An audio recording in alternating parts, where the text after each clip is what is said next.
There soon could be another South Carolina Republican in addition to Nikki Haley seeking the 2024 presidential nomination. Tim Scott, the party's only black senator, may launch his own campaign. He's kicked off what his team is calling a national listening tour and is expected to speak next week in early primary state of Iowa. Just last night, he was keynote speaker at an event in Charleston. Our Gary Tuchman was also there and talked with voters. A packed ballroom with many of South Carolina's Republican movers and shakers. I'm retired. I used to be a banker. I made other people rich. This is the city and county of Charleston, South Carolina. The occasion, the 5th annual Black History Month banquet, sponsored by the County Republican Party. The keynote speaker, South Carolina Republican U.S. Senator Tim Scott. See, my story is the American story. And Scott's story could soon include running for president. I am running for president of the United States of America. His fellow South Carolinian, former Governor Nikki Haley, already is. These Republicans in the Palmetto State are enjoying the attention. And we were definitely a Trump state, and I think people still have a great deal of feeling for him. But then there's our baby Nikki. She decided she's going to run, and there's a lot of passion for her, too. Larry Kabrowski is a Republican Charleston County Council member. Well, it makes you feel pride because both of them are legitimate contenders, and you could imagine either of them being president. And indeed, a number of Republicans we talked to here are ready to commit to one of their fellow South Carolinians. I love Tim Scott. I just feel like he's got our best interests at heart. That's true. But not necessarily on the top of the ticket. If you could set your own ticket, who would you vote for presidency? DeSantis and Haley would be vice president, or DeSantis and Tim Scott would be vice president. My suspicion is that the one that will be electable will be DeSantis.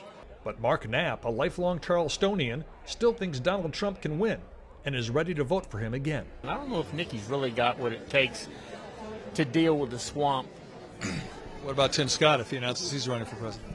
I like Tim a lot, but I haven't seen the demeanor I think it's going to take to wrestle those scallywags in Washington. There are some Democrats who came to this gala to celebrate Black History Month, but most everyone else we talked to did vote for Donald Trump twice. However, we met quite a few who are looking for a fresh face. So why wouldn't you vote for Trump again?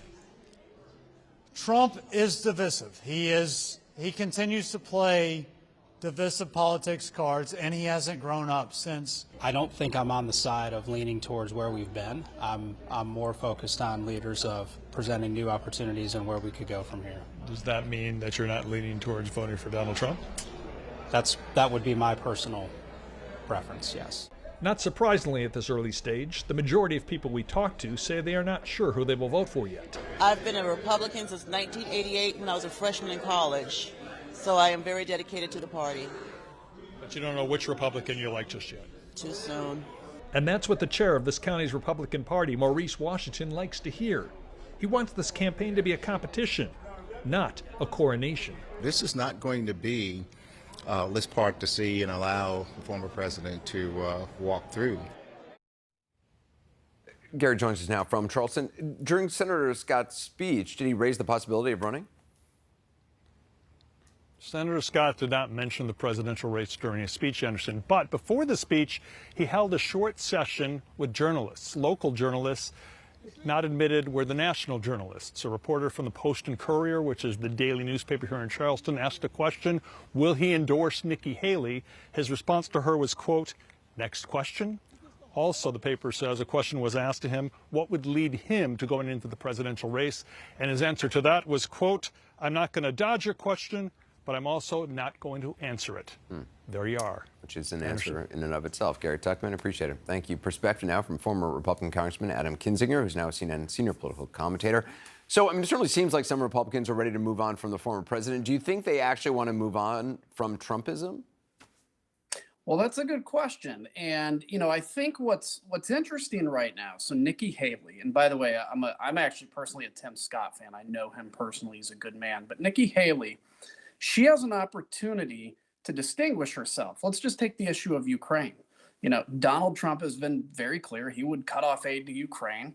Ron DeSantis really hasn't said anything about Ukraine. And Nikki Haley could be, keep in mind, most Republicans still support us supporting Ukraine in that war, but she's kind of avoided that issue. She's going out of her way to not distinguish herself from Donald Trump. And I personally think that means A, she may be just making a play for vice president. But the other thing, B, I think it means that she's not, I think, missing the opportunity to be different, because you have to distinguish yourself from Trumpism. So I think there's going to be a lot of people that in the Republican Party still that like Trump or Trumpism.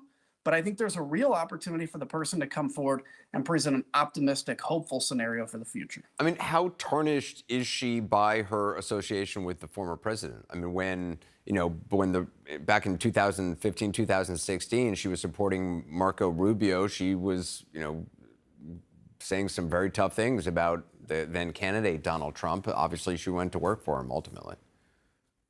Yeah, I mean, that's like 99% of Republicans out there have that same thing. True. So I think in her case, I think what's done damage to her when it comes to Trump is the fact that she has been for him and against him, then for him, then against him, wasn't going to run, and then is now running. Right. So those that like Donald Trump, they already don't trust her. Those that don't like Donald Trump don't trust her.